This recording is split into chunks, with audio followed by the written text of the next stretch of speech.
सुखिस voice में आपका स्वागत है। आप सुन रहे हैं श्री रामचरितमानस का उत्तरकांड भाग 108। श्री रामचंद्र जी के बहुत से गुण समूह का स्मरण करके सुजान भुसुंडी जी बार बार हर्षित हो रहे हैं, जिनकी महिमा वेदों ने नेति नेति कहकर गाई है, जिनका बल प्रताप और प्रभुत्व अतुलनीय है, जिन श्री रघुनाथ जी के चरण शिव जी और ब्रह्मा जी के द्वारा पूजनीय हैं, उनकी मुझ पर कृपा होनी उनकी परम कोमलता है। किसी का ऐसा स्वभाव कहीं ना सुहाता है ना देखा है। अतः हे पक्षीराज गरुड़ जी, मैं श्री रघुनाथ जी के समान किसे गिनूं, किसे समझूं। साधक सिद्ध जीवन मुक्त उदासीन कवि विद्वान कर्म के ज्ञाता सन्यासी योगी सूरवीर बड़े तपस्वी ज्ञानी धर्मपरायण पंडित और विज्ञानी, ये कोई भी मेरे स्वामी श्री राम जी का भजन किए बिना नहीं तर सकते। मैं उन्हीं श्री राम जी को बार बार नमस्कार करता हूँ, जिनकी शरण जाने पर मुझ जैसे पाप राशि भी शुद्ध हो जाते हैं। उन अविनाशी श्री राम जी को मैं नमस्कार कहता हूँ, जिनका नाम जन्म मरण रूपी रोग की अव्यर्थ औषध और तीनों भयंकर पीड़ाओं आदि दैविक आदि भौतिक और आध्यात्मिक दुखों को हरने वाला है। वे कृपालु श्री राम जी मुझ पर और आप पर सदा प्रसन्न रहे। भुसुंडी जी के मंगलमय वचन सुनकर श्री राम जी के चरणों में उनका अतिशय प्रेम देखकर संदेह से भली भांति छूटे हुए गरुड़ जी प्रेम सहित वचन बोले।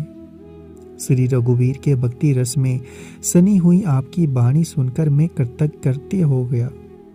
श्री राम जी के चरणों में मेरी नवीन प्रीति हो गई और माया से उत्पन्न सारी विपत्ति चली गई। मोह रूपी समुद्र में डूबते हुए मेरे लिए आप जहाज हुए।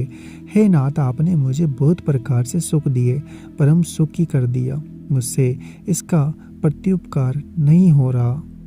मैं तो आपके चरणों की बार बार वंदना ही करता हूँ। आप पूर्ण काम है और श्री राम जी के प्रेमी है। हे तात, आपके समान कोई बड़भागी नहीं है। संत वृक्ष नदी पर्वत और पृथ्वी इन सब की क्रिया पराये हित के लिए ही होती है।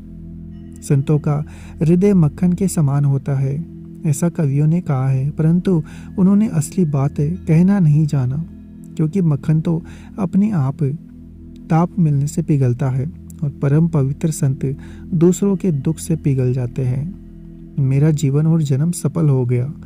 आपकी कृपा से सब संदेह चला गया। मुझे सदा अपना ही दास जानिएगा। फिर जी कहते हैं, हे उमा पक्षी श्रेष्ठ गरुड़ जी बार बार ऐसा कह रहे हैं। उन्हें भुसुंडी जी के चरणों में प्रेम सहित सिर नवाकर और हृदय में श्री रघुवीर को धारण करके धीर बुद्धि गरुड़ जी तब बैकुंठ चले गए। हे गिरिजे, संत समागम के समान दूसरा कोई लाभ नहीं है, पर वह संत समागम श्री हरि की कृपा के बिना नहीं हो सकता, ऐसा वेद और पुराण गाते हैं। मैंने यह परम पवित्र इतिहास कहा, जिसे कानों से सुनते ही भव पास छूट जाते हैं और शरणागतों को उनके इच्छानुसार फल देने वाले कल्प वृक्ष तथा दया के समूह श्री राम जी के चरण कमलों में प्रेम उत्पन्न होता है। जो कान और मन लगाकर इस कथा को सुनते हैं, उनके मन वचन और कर्म से उत्पन्न सब पाप नष्ट हो जाते हैं। तीर्थ यात्रा आदि बहुत से साधन, योग वैराग्य और ज्ञान में निपुणता, अनेकों प्रकार के कर्म धर्म व्रत दान, अनेकों संयम दम जप तप और यज्ञ, प्राणियों पर दया, ब्राह्मण गुरु की सेवा, विद्या अभिनय और विवेक की बढ़ाई आदि जहाँ तक वेदों ने साधन बतलाए हैं, हे भवानी, उन सब का फल श्री हरि की भक्ति ही है। किंतु श्रुतियों में गाई हुई वह श्री रघुनाथ जी की भक्ति श्री राम जी की कृपा से किसी एक विरले ने ही पाई है। किंतु जो मनुष्य विश्वास मानकर यह कथा निरंतर सुनते हैं, वे बिना ही परिश्रम उस मुनि दुर्लभ हरि भक्ति को प्राप्त कर लेते हैं। जिसका मन श्री राम जी के चरणों में अनुरक्त है, वही सर्वज्ञ है, वही गुणी है, वही ज्ञानी है, वही पृथ्वी का भूषण पंडित और दानी है, वही धर्मपरायण है, वही कुल का रक्षक है, जो छल छोड़कर श्री रघुवीर का भजन करता है। वही नीति में निपुण है, वही परम बुद्धिमान है। उसी ने वेदों के सिद्धांत को भली भांति जाना है। वही कवि, वही विद्वान तथा वही रणधीर है। वह देश धन्य है जहाँ श्री गंगा जी है। वह स्त्री धन्य है जो पातिव्रत धर्म का पालन करती है। वह राजा धन्य है जो न्याय करता है। और वह ब्राह्मण धन्य है जो अपने धर्म से नहीं डिगता। वह धन धन्य है जिसकी पहली गति होती है, जो दान देने में व्यय होता है। वही बुद्धि धन्य और परिपक्व है जो पुण्य में लगी हुई है। वही घड़ी धन्य है जो सत्संग हो, और वही जन्म धन्य है जिसमें ब्राह्मण की अखंड भक्ति हो। धन की 3 गतियाँ होती है, दान, भोग और नाश। दान उत्तम है, भोग मध्यम है और नाश नीच गति है। जो पुरुष ना देता है ना भोगता है, उसके धन की तीसरी गति होती है। हे उमा सुनो, वह कुल धन्य है, संसार भर के लिए पूज्य है और परम पवित्र है, जिसमें श्री रघुवीर परायण अर्थात अनन्य राम भक्त विनम्र पुरुष उत्पन्न हो। मैंने अपनी बुद्धि के अनुसार यह कथा कही है, यद्यपि पहले इसको छिपा कर रखा था। जब तुम्हारे मन में प्रेम की अधिकता देखी, तब मैंने श्री रघुनाथ जी की यह कथा तुमको सुनाई। यह कथा उनसे ना कहनी चाहिए जो दुर्त हो, हठी स्वभाव के हो, श्री हरि के लीला को मन लगाकर ना सुनते हो, लोभी, क्रोधी और कामी को, जो चराचर के स्वामी श्री रामचंद्र को नहीं बसते। यह कथा नहीं कहनी चाहिए। ब्राह्मणों के द्रोही को, यदि वह देवराज इंद्र के समान ऐश्वर्यवान राजा भी हो, तभी वह कथा कभी ना सुनानी चाहिए। श्री राम जी के कथा के अधिकारी वही है जिनको सत्संगति अत्यंत प्रिय है, जिनकी गुरु के चरणों में प्रीति है, जो नीति परायण है और ब्राह्मणों के सेवक है, वही इसके अधिकारी है। और उसको तो यह कथा बहुत ही सुख देने वाली है, जिसको श्री रघुनाथ जी प्राण के समान प्यारे हैं। जो श्री राम जी के चरणों में प्रेम चाहता हो या मोक्ष पद चाहता हो, वह इस कथा रूपी अमृत को प्रेम पूर्वक अपने कान रूपी दान से पिए। हे गिरिजे, मैंने कलयुग के पापों का नाश करने वाली और मन के मल को दूर करने वाली राम कथा का वर्णन किया। यह राम कथा जन्म मरण रूपी रोग के नाश के लिए संजीवनी जड़ी है, और वेद और विद्वान पुरुष ऐसा कहते हैं। इसमें 7 सुंदर सीढ़ियां है, जो श्री रघुनाथ जी की भक्ति को प्राप्त करने में मार्ग है। जिस श्री हरि की अत्यंत कृपा होती है, वही इस मार्ग पर पैर रखता है। जो कपट छोड़कर यह कथा गाते हैं, वे मनुष्य मन कामना की सिद्धि पा लेते हैं। जो इसे कहते सुनते और अनुमोदन करते हैं, वे संसार रूपी समुद्र को गो के खुर से बने हुए गड्ढे की भांति पार कर जाते हैं। याज्ञवल्क्य जी कहते हैं, सब कथा सुनकर श्री राम पार्वती जी हृदय को बहुत ही प्रिय लगी। वे सुंदर वाणी बोली, स्वामी की कृपा से मेरा संदेह जाता रहा और श्री राम जी के चरणों में नवीन प्रेम उत्पन्न हो गया। हे विश्वनाथ, आपकी कृपा से अब मैं कृतार्थ हो गया। मुझ में दृढ़ राम भक्ति उत्पन्न हो गई। मेरे संपूर्ण कलेश बीत गए, नष्ट हो गए।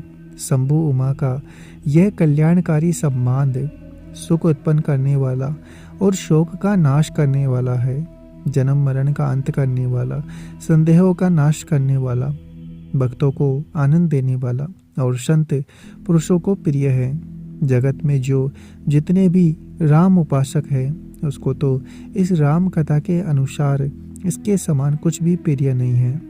श्री रघुनाथ जी की कृपा से मैंने यह सुंदर और पवित्र करने वाला चरित्र अपनी बुद्धि के अनुसार गाया है। तुलसीदास जी कहते हैं, इस कली काल में योग, यज्ञ, जप, तप, व्रत और पूजन आदि कोई दूसरा साधन नहीं है। बस श्री राम जी का स्मरण करना, श्री राम जी का गुण गाना और निरंतर श्री राम जी के गुण समूह को सुनना चाहिए। पतितों को पवित्र करना जिनका महान बाना है, ऐसा कभी वेद, संत और पुराण गाते हैं। रे मन, कुटिलता त्याग कर उन्हीं को भज। श्री राम को भजने से किसने परम गति नहीं पाई। अरे मूर्ख मन, सुन, पतितों को भी पावन करने वाले श्री राम को भजकर किसने परम गति नहीं पाई। गणिका, अजामिल, व्याध, गीध, गजे आदि बहुत से दुष्टों को उन्होंने तार दिया। आबीर, यवन की रात, खस, स्वपच, चांडाल आदि जो अत्यंत पाप रूप ही है, वे भी केवल एक बार जिनका नाम लेकर पवित्र हो जाते हैं, उन श्री राम जी को मैं नमस्कार करता हूँ। जो मनुष्य रघुवंश के भूषण श्री राम जी का यह चरित्र गाते हैं और कहते हैं, सुनते हैं, वे कलयुग के पाप और मन के मल को धोकर बिना ही परिश्रम श्री राम जी के परमधाम को चले जाते हैं। जो मनुष्य पासात चौपाइयों को भी मनोहर मान ज्ञान कर अथवा रामायण की चौपाइयों को श्रेष्ठ पंच जानकर उनको हृदय में धारण कर लेता है, उनके भी 5 प्रकार की अविद्याओं से उत्पन्न विकारों को श्री राम जी हरण कर लेते हैं। अर्थात सारे रामचरित्र की तो बात ही क्या, जो 5-7 चौपाइयों को भी समझकर उनका अर्थ हृदय में धारण कर लेता है, उनके भी अविद्या जनित सारे कलेश श्री रामचंद्र जी हर लेते हैं। परम सुंदर, सुजान, कृपा निदान तथा जो अनाथों पर प्रेम करते हैं, ऐसे अनेक ऐसे रामचंद्र जी ही है। इनके समान निष्काम, हित करने वाला, सुहृदय और मोक्ष देने वाला दूसरा कौन है? जिनकी लेश मात्र कृपा से मंद बुद्धि तुलसीदास ने भी परम गति और शांति प्राप्त की, उन श्री राम जी के समान प्रभु कहीं भी नहीं है। ऐ श्री रघुबीर, मेरे समान कोई दीन नहीं है और आपके समान कोई दीनों का हित करने वाला नहीं है। ऐसा विचार कर है रघुवंश मणि, मेरे जन्म मरण के भयानक दुख का हरण कर लीजिए।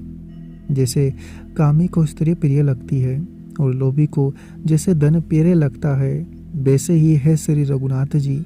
हे राम जी, आप निरंतर मुझे प्रिय लगिए।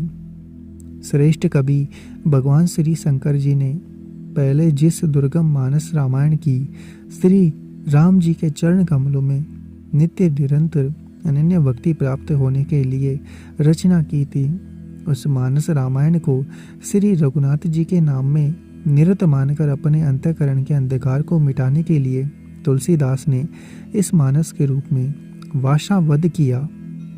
यह श्री रामचरित मानस पुण्य रूप पापों का हरण करने वाला, सदा कल्याणकारी, विज्ञान और भक्ति को देने वाला, माया, मोह और मल का नाश करने वाला, परम निर्मल प्रेम रूपी जल से परिपूर्ण तथा मंगलमय है।